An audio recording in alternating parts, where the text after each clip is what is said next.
TV Ambiental veio hoje aqui em Santa Maria de Jetibá mostrar o nível da barragem do Rio Bonito. Para vocês verem a diferença entre a superfície de água do fundo do reservatório e a margem natural no período em que não ocorre essa seca tão prolongada. Vocês podem ver, eu vou caminhar em direção à margem, a quantidade, o tamanho do desnível que existe entre a lâmina d'água atual e a lâmina d'água que normalmente completa a barragem de Rio Bonito.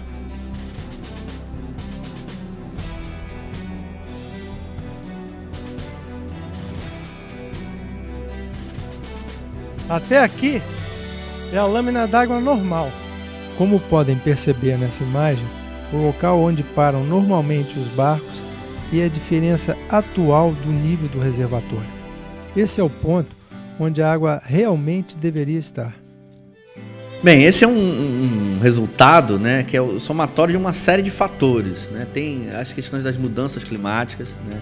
Por mais que se questione aí, que hajam alguns céticos em relação às mudanças climáticas em nível global, não dá para negar o efeito, por exemplo, do adensamento das cidades e o impacto que isso tem sobre chuvas, sobre o escoamento da água nessas áreas. Existe toda uma questão do uso da água, a gente ainda tem uma cultura do desperdício. Esse é um problema que, do meu ponto de vista, entrou na nossa agenda de forma definitiva, né? O nosso hábito de cidadãos brasileiros é de desperdício de água. As margens da barragem de Rio Bonito, ainda com uma vegetação bastante primitiva, uma vegetação de mata. Essa é a vegetação ideal para permitir maior infiltração de água e melhor capacidade de drenagem no período de estiagem. Só que nem toda a barragem ela é cercada por vegetação nativa ou por áreas de cobertura vegetal florestal. Tem toda a questão de uso e ocupação do solo nas bacias hidrográficas, né? A gente tem um processo aí de remoção da cobertura florestal, de utilização acelerada e intensa do solo, muitas vezes de uma maneira inadequada, e isso acaba contribuindo para que a gente tenha, de um lado, redução das chuvas, e não dá para desprezar isso, a gente está vivendo uma estiagem muito prolongada, os nossos rios estão com os níveis mais baixos aí dos últimos 40 verões, e por outro lado, a necessidade de melhorar essa nossa relação com o uso da água, quer dizer, tem toda uma cultura que a gente vai precisar reverter daqui para frente. No período normal de chuvas, o volume de água que transita no reservatório é maior e permite menor tempo de retenção, ou seja, a renovação da água é mais frequente, então os processos de eutrofização ocorrem com menor intensidade, até porque em volta da barragem, nas bacias, existem cultivos de áreas agrícolas, outras atividades agroindustriais que podem estar carregando essa matéria orgânica ou nutrientes de adubos químicos. O governo do estado, por meio da Agência Estadual de Recursos Hídricos, decidiu suspender a emissão de novas outorgas para fins produtivos, e isso se justifica porque a legislação prevê que, em situação de escassez, o atendimento prioritário é para a população, e coloca lá na resolução um segundo dispositivo que prevê o início de um processo de revisão das autorizações, das outorgas concedidas. Essa revisão não vai se dar de maneira unilateral, o que a gente decidiu de forma mais imediata é a suspensão de novas. Para as existentes, a gente vai dialogar através dos comitês de bacias hidrográficas. Já nessa semana se inicia um processo com o Comitê de Santa Maria da Vitória, com a comunidade residente na bacia do Rio Santa Maria da Vitória, e a partir da semana que vem se estendendo para outras bacias. Então, diante disso, a gente espera já ter um impacto positivo, né, uma melhoria da oferta de água para esses sistemas preferenciais, que é o de abastecimento público.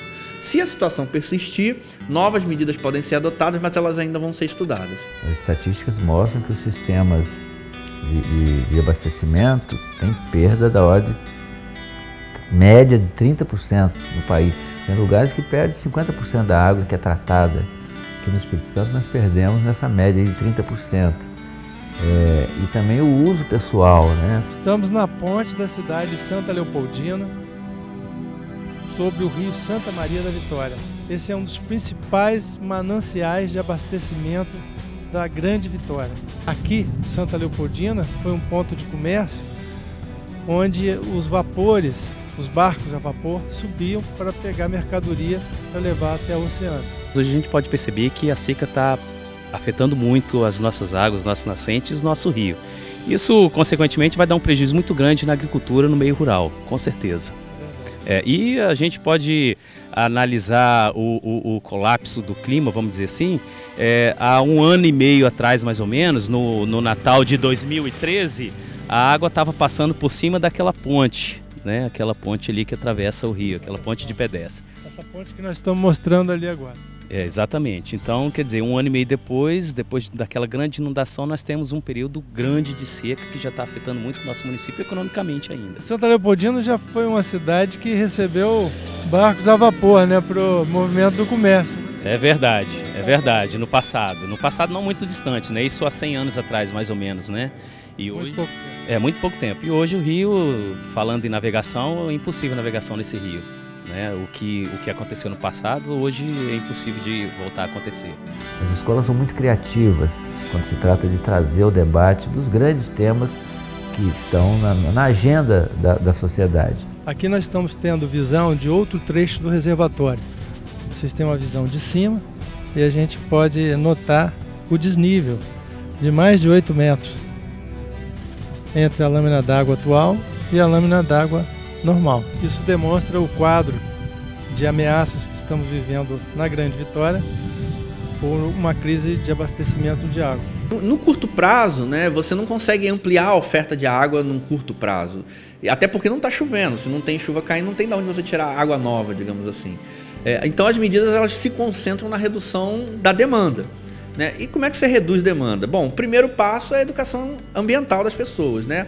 E aí das pessoas de todos os setores, né? Quando a gente coloca a necessidade de se usar a água de forma mais racional, de se reduzir o desperdício, a gente está falando não só para a população da cidade, tem uma série de hábitos que a gente precisa mudar aqui nas nossas cidades, mas também para a população do interior do estado, né? Você tem as atividades produtivas, as grandes indústrias, as pequenas e as médias também, que podem ampliar aí o índice de recirculação, ampliar o reuso da água, a agricultura que pode melhorar a sua técnica de irrigação sem que o impacto sobre a produtividade seja tão grande assim.